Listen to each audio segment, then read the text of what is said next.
اپنی آنکھوں کے سامنے سے گزرتی ہوئی دیکھ لی ہے، تو جس طرح سے ان کے جنازے کندھوں پر گئے ہیں، کل ہمارے بھی جنازے اسی طرح لوگ اٹھا کر لے جائیں گے۔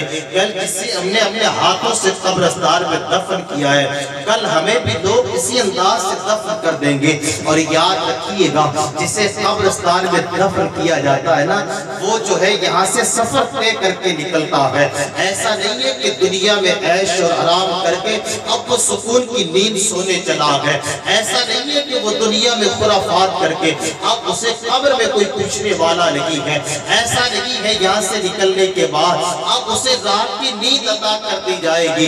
میرے پیارے آقا علیہ السلام کے پیارے دیوانوں، قبر میں لٹایا اس لیے جاتا ہے، اللہ نے سفر کے کئی منزلیں بنائی ہے۔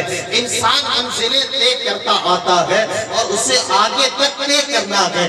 انسان کی آخری منزل قبر ہے اور قبر کے بعد قیامت کا دن ہے۔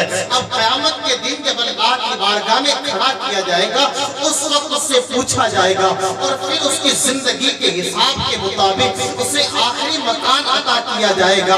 انسان دنیا کے محل میں رہ کر سوچتا ہے میرا ہمیشہ کا محل یہی ہے۔ جب اسے قبر میں لٹایا جاتا ہے تو یہ کہتا ہے میرا ہمیشہ کا گھر یہی ہے۔ نہیں پیارے، نہ تو دنیا کا محل تیرا ہے، نہ قبر تیری ہے۔ تجھے تو مہمان کے طور پر رکھا جاتا ہے۔ آخری مکان تیرا کون سا ہے؟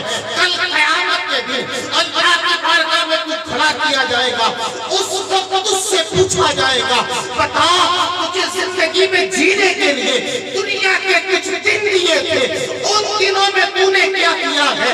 وہ دنیا جسے ہم خرافات سمجھتے ہیں، وہ دنیا جسے ہم عیش و آرام سمجھتے ہیں، وہ دنیا جسے ہم اطمینان کی زندگی سمجھتے ہیں، وہ دنیا جسے ہم سکون کی زندگی سمجھتے ہیں، جس دنیا میں دولت کے پیچھے دوڑتے ہیں، جس دنیا میں محل کے پیچھے دوڑتے ہیں، جس دنیا میں بڑی بڑی گاڑیوں کے سفر کرنے کے ارادے رکھتے ہیں، اللہ قیامت کے دن یہ پوچھے گا بتا تم نے دنیا میں کیا کیا؟ اگر یہ کہا میں نے عیش کیے ہیں، اگر یہ کہا میں نے آرام کیے ہیں، اگر یہ کہا میں نے سکون کی زندگی جی ہے، اگر تو نے یہ کہا بڑی گاڑیوں میں سفر کیا ہے، اگر تو نے یہ کہا رات کے اندھیرے میں گناہ بہت کیے ہیں، اگر تو نے یہ کہا دن کی اجاؤجانے میں گناہ بہت کیے ہیں، اگر تو نے یہ کہا میں نے لوگوں کو خوب ستایا ہے، اگر تو نے یہ کہا میں نے رشتوں کو بہت توڑے ہیں، اگر تو نے یہ کہا شراب کو بہت عام کیا ہے، اگر تو نے یہ کہا جوئے کو بہت عام کیا ہے، اگر تو نے یہ کہا گناہ کو میں دعوت دیتا رہا، قدم دن بدن گناہ کی طرف بڑھتے رہے، تو پھر حکم یہ ہوتا ہے میں نے دو گھر تیار کیے ہیں، ایک کا نام جنت ہے اور دوسرے کا نام جہنم ہے۔ دنیا میں خرافات کیے، اللہ یہ فرمائے گا اس کا ہمیشہ کا گھر جہنم ہے، اس میں چھوڑ دیا جائے اور تم سے پوچھے بتا تم نے کیا کیا؟ اگر تو یہ کہے اے پروردگار پالنہار، تو نے مجھے زندگی کی کچھ سال عطا فرمائے تھے، میں نے اس سال کے اندر راتوں میں تیری عبادت کی ہے، اے اللہ تو نے مجھے زندگی کے دن عطا فرمائے، میں نے ٹوٹنے والے رشتوں کو جوڑنے کا کام کیا ہے، میں نے خرافات کو ختم کیا ہے، اٹھتے ہوئے قدموں کو گناہ سے روکا ہے۔ اللہ فرماتا ہے وَلِمَنْ خَافَ مَقَامَ رَبِّهِ جَنَّتَانِ، میرے خوف سے جو ڈرے اس کے لیے دو جنتیں ہیں۔ اگر تو نے اس وقت یہ کہا اللہ میرے دوستوں نے میرے ہاتھ میں شراب کی بوتلیں تو جمائی تھی، لیکن بوتل کو پکڑ کر میرے دل میں یہ خیال آیا نادان یہ دنیا کی رنگینیاں تو ختم ہو جانی ہے، لیکن رب کائنات مجھے یہاں بھی دیکھ رہا ہے۔ اللہ رات کی تاریکی میں گناہ کی طرف قدم بڑھاتا رہا تھا، لیکن اس وقت خیال آیا جا کہاں لگا ہے، اندھیرا چاہے کتنا بھی ہو وہ رب تجھے دیکھ رہا ہے۔ اے اللہ تیرے خوف سے میں نے اپنے قدموں کو پیچھے ہٹایا، تب حکم یہ ملے گا اسے چھوڑا جائے، اس لیے کہ اس کا آخری گھر وہ ہے جس کا میں نے وعدہ کیا تھا۔ میرے خوف سے جو ڈرے اسے دو جنتیں ہیں، اس کا آخری گھر کوئی اور نہیں بنی جنت ہے۔ نعرہ تکبیر، نعرہ تکبیر، نعرہ رسالت، نعرہ رسالت، علماء اہل سنت، نعرہ رسالت، سبحان اللہ۔ اس کا آخری گھر جنت ہے جس کو میں نے اسی کے لیے تیار کیا ہے۔ یہ میرے خوف سے دنیا میں ڈرتا رہا، میرے خوف سے یہ لرزتا رہا، میرے ڈر سے یہ زندگی گزاری، گناہ کی طرف قدم بڑھتے یہ روک لیتا، لوگ اسے گناہ کی دعوت دیتے یہ منع کرتا، لوگ اسے برائیوں کی دعوت دیتے یہ رک جاتا، لوگ اسے بے حیائی کی طرف چلے جاتے یہ اپنے قدموں کو پلٹاتا۔ رب فرمائے گا کہ میرے خوف سے ڈرنے والا ہے، اس لیے اسے جنت، اس لیے اسے وہ جنت عطا کر دی جائے جو اس کا آخری گھر ہے، اور وہ گھر ملنے کے بعد پھر اسے وہاں سے نکالا نہ جائے گا۔ اس لیے کہ انسان کی زندگی کا سفر وہاں جا کر ختم ہوتا ہے۔ رسول اعظم صلی اللہ علیہ وسلم کے پیارے دیوانوں، یہاں رک کر میں آپ سے تھوڑی گفتگو تو کر لوں۔ اللہ نے جو گھر ہمارے لیے آخری گھر بنایا ہے، اللہ قیامت کے دن ہم سے جو سوال کرے گا وہ کس کے بارے میں کہے گا؟ اللہ اس دنیا کے بارے میں پوچھے گا۔ یہ فرمائے گا کہ تو نے دنیا میں کیا کیا؟ اگر رشتوں کو توڑنے کا کام کیا تو سزا ملے گی، ماں باپ کے ساتھ بدتمیزیاں کی تو سزا ملے گی، اپنے پڑوسی پہ ادبی کی تو سزا ملے گی، چھوٹوں پر ظلم کیا تو سزا ملے گا، پڑوسی کو ستایا تو سزا ملے گی، نمازوں کو چھوڑی تو سزا ملے گی، رمضان کے مہینے میں ایسے حرام کیے روزوں کو چھوڑے تو سزا ملے گی۔ رسول اعظم صلی اللہ علیہ وسلم کے پیارے دیوانوں، جرم کرے تو سزا دی جاتی ہے اور اچھا کام کرے تو جزا دی جاتی ہے، جرم کرے تو سزائیں ملتی ہے، اچھا کام کرے تو اللہ آخری گھر عطا فرماتا ہے۔ رسول اعظم صلی اللہ علیہ وسلم کے پیارے دیوانوں، اسی اشیاء میں اگر انسان فرما بردار ہو، بڑوں کی قدر کرنے والا ہو، چھوٹوں پر شفقت کرنے والا ہو، اپنے سے بڑوں کی عزت کرتا ہو، چھوٹوں پر شفقت کا ہاتھ رکھتا ہو، تو آپ کو پتا ہے پھر ان لوگوں کے لیے دنیا کی زمین پر دعائیں کی جاتی ہے، کوئی اس کے لیے دعا کرتا ہے اللہ اسے لمبی عمر عطا فرما، کوئی اس کے لیے دعا کرتا ہے اللہ اس کو ایسی جگہ پر عبادت کی توفیق عطا فرما جہاں سے شیطان کا غصہ بھی نہ ہو، کوئی اس کے لیے دعا کرتا ہے اسے اعلیٰ مقام عطا فرما۔ وہ کون لوگ ہیں جن کے لیے اس طرح کی دعائیں کی جاتی ہے؟ وہ کون لوگ ہیں جنہیں اس طرح کی دعائیں کی جاتی ہے؟ آپ جانتے ہیں ایک مرتبہ اللہ رب العزت نے جناب حضرت سلیمان علیہ السلام سے میرے رب نے فرمایا، اے سلیمان آپ جائیں سمندروں کی سیر کر کے آئے، آپ جائیں سمندروں کو طرف تفریح کر کے آئے۔ اللہ کا نبی حضرت سلیمان علیہ السلام اپنے وزیر جناب حضرت آصف کے ساتھ سمندر کے شیر کے لیے آپ نکلتے ہیں، آپ سمندر کے قریب جاتے ہیں، سمندر کے قریب جانے کے بعد اپنے وزیر سے کہتے ہیں جناب آصف ذرا سمندر کی طرف نظریں اٹھا کر دوڑا کر دیکھو تو صحیح اس سمندر کی خصوصیت کیا ہے، اپنی نظریں دوڑا کر دیکھو تو صحیح اس سمندر میں اچھی بات کیا ہے۔ میرے پیارے آقا علیہ السلام کے پیارے دیوانوں، جناب حضرت سلیمان کے وزیر حضرت آصف جو ہے سمندر کی سیر کرتے ہیں، سمندر میں گوتا لگاتے ہیں، جب پورے سمندر کا گوتا لگا کر باہر تشریف لے کر آتے ہیں، جناب سلیمان نے کہا اے آصف تم نے سمندر میں کیا دیکھا؟ جناب آصف کہتے ہیں میں نے سمندر کے اندر ایک محل دیکھا ہے جو بڑا خوبصورت محل ہے، اس محل کے 4 دروازے ہیں، جس کے 4 دروازے ہیں جو دروازے کھلے ہوئے ہیں اور موتیوں کے دروازے سے لگے ہوئے ہیں۔ جناب آصف نے کہا خاص بات تو یہ ہے سمندر کے بیچ میں ہو کر اس کے اندر پانی کا قطرہ بھی نہیں جاتا ہے۔ پھر آپ نے پوچھا جس میں پانی کا قطرہ نہ جائے اس میں کوئی رہتا بھی ہے؟ جناب آصف نے کہا ہاں ایک انسان اس میں رہتا ہے، وہ اللہ کی عبادت کر لگا ہے، وہ اللہ کی ریاضت میں مشغول ہے، وہ رب کو بنانے میں لگا ہے۔ جناب آصف نے جب حضرت سلیمان سے کہا اس کے اندر ایک بندہ بھی رہتا ہے، اللہ کی ریاضت کرتا ہے، اللہ کی عبادت کرتا ہے، وہ عبادت میں مشغول ہے، وہ ریاضت الہی میں مشغول ہے، وہ خدا کو بنانے میں لگا ہے۔ جناب حضرت سلیمان کہتے ہیں، حضرت سلیمان کہتے ہیں اس محل کی زیارت مجھے بھی جناب آصف نے کہا کہ حضور آپ میرے ساتھ چلیں۔ حضرت سلیمان علیہ السلام کو جناب آصف لے کر گئے سمندر میں۔ اب آپ جب سے سمندر میں تشریف لے گئے دیکھا کہ بیچ گہرائی کے اندر سمندر کے ایک محل ہے، 4 دروازے ہیں اور 4 دروازے کھلے ہیں، کسی بھی دروازے سے ایک قطرہ پانی اندر نہیں جاتا۔ آپ سوچیں گے یہ کیسے؟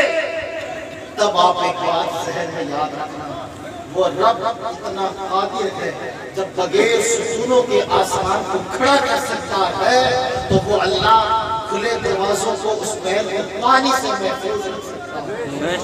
اللہ کی طاقت کے سامنے کسی کی کوئی طاقت کام نہیں آتی تھی۔ حضرت سلیمان علیہ السلام اس محل کے اندر تشریف لے گئے، دیکھا کہ ایک انسان اللہ کی عبادت کر رہا ہے، ایک انسان اللہ کی ریاضت کر رہا ہے، اللہ کا یہ منظر دکھانا تھا نا، تبھی تو جناب سلیمان کو سمندر کے کنارے بھیجا نا۔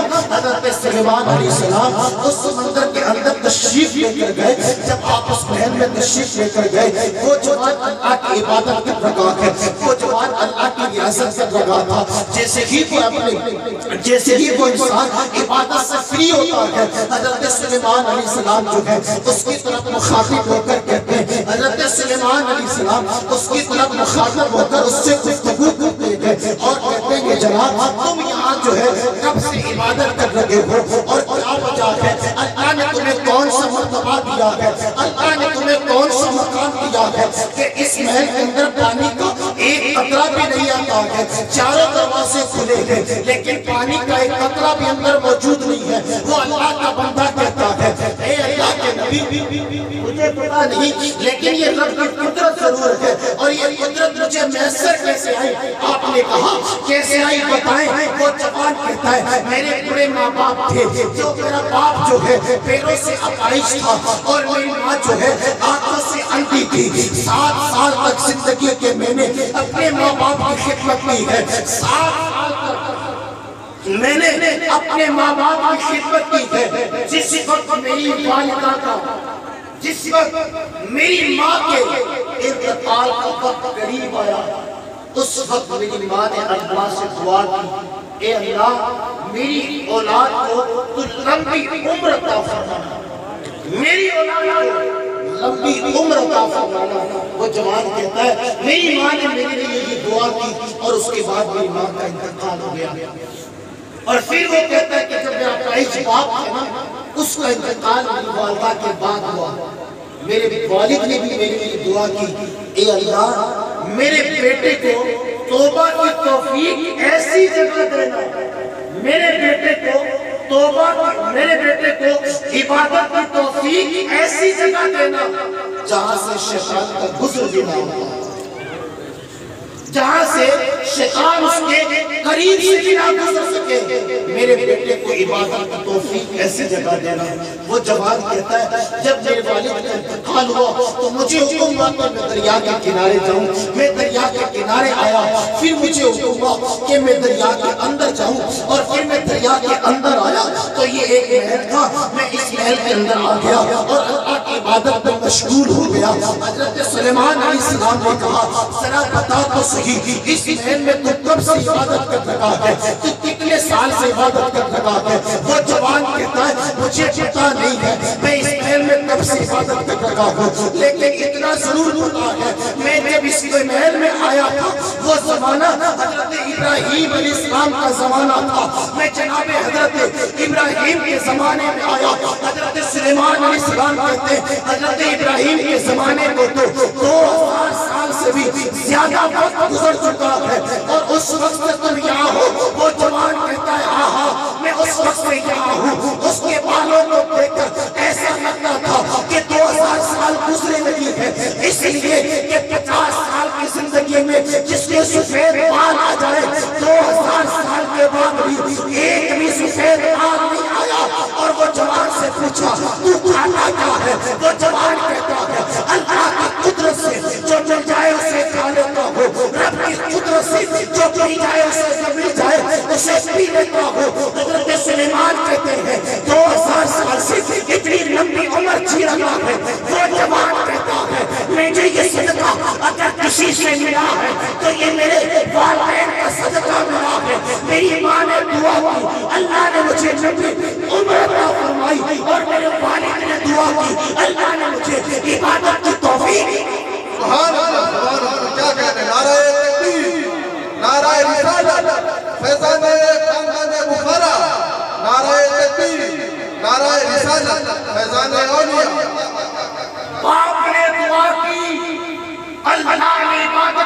توفیق عطا فرمائی۔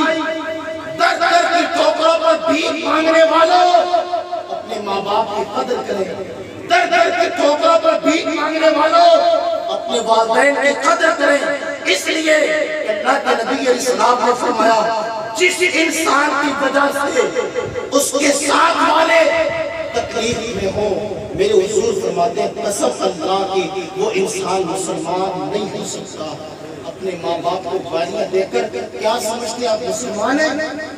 اپنے والدین کے ساتھ بدتمیزیاں کر کے آپ کیا سمجھتے آپ ایمان والے؟ صحابہ نے پوچھا یا رسول اللہ وہ انسان ایمان والا کیوں نہیں ہو سکتا؟ میرے کریم آقا علیہ السلام نے فرمایا جو اپنی وجہ سے دوسروں کو تکلیف دیتا ہو وہ کبھی ایمان والا نہیں ہو سکتا۔ جو انسان اپنے ماں باپ کو تکلیف دیتا ہو، ظاہر ہے نا وہ اپنے پڑوسی کو بھی تکلیف دیتا ہو، ظاہر ہے اپنے پاس والوں کو بھی گالیاں دیتا ہو، ظاہر ہے اپنے رشتہ داروں کو بھی گالیاں دیتا ہو۔ سنیے مسلمان، آخری بات سنیے، حضور کا پیغام سنیے، اپنی زندگی ایسی بناؤ لوگ تم سے مل کر خوش ہوں، اپنے آپ کو ایسا نہ بناؤ کہ ایک بار دیکھنے کے بعد دوبارہ قریب آنا بھی پسند نہ کرتا۔ ایسا اپنے آپ کو نہ بناؤ، ایسا بناؤ لوگ تم سے جڑے، لوگ تمہارے قریب ہوں، محبت کی تعلیم دیں۔ حضور نے فرمایا جس کی وجہ سے اس کا پاس والا تکلیف ہو وہ ایمان والا نہیں۔ حضور نے مطلق فرمایا، یا یہ نہیں کہا کہ اگر مسلمان ہو تو اسے تکلیف نہ دو، اگر غیر مسلم بھی ہے تو آپ اسے بھی تکلیف نہ دیں۔ یہ اسلام کا پیغام ہے، اپنا ہو یا پرایا تکلیف دینا یہ اسلام کی دعوت نہیں ہے۔ اپنا ہو یا بیگانہ اس کے سامنے محبت سے پیش آنا یہ ایمان اور اسلام کی تعلیم ہے۔ تعلیم مصطفیٰ یہ ہے اپنوں سے بھی محبت کی جائے اور غیروں سے بھی محبت کی جائے، کسی کو تکلیف نہ دی جائے۔ آپ اس بری کی آستانے کی چوکھٹ پہ آ کر بیٹھے ہیں تو یہ پیغام لے کر جاؤ۔ ان درباروں سے یہاں تو جو بھی آتا ہے اسے نوازا جاتا ہے، یہ نہیں کہا جاتا یہ سکھ ہے اس کو سائڈ میں کر دو، یہ غیر مسلم ہے اس کو سائڈ میں کر دو، یہ مسلمان ہے صرف اس کو دیا جاؤ، ایسا نہیں ہے۔ ان کی چوکھٹ پر جو آ گیا اسے ضرور نوازا جائے۔ جب اللہ والے اپنی چوکھٹوں پر چہرے نہیں دیکھتے تو مسلمان آپ اپنے دروازوں پر کیوں چہرے دیکھتے ہیں؟ نوازو، لوگ آپ کے اخلاق سے متاثر ہو کر جائیں تو کہیں ایمان کے ماننے والے بدتمیزیاں نہیں کرتے، محبت ضرور پیش کرتے ہیں۔ اللہ رب العزت دوران گفتگو کوئی خطایا کرتی ہوئی ہو اپنی رحم کریمی کے صدقے سے معاف فرمائے۔ استغفر اللہ ربی من کل ذنب و اتوب الیہ وما علینا الا البلاغ المبین۔ اسلام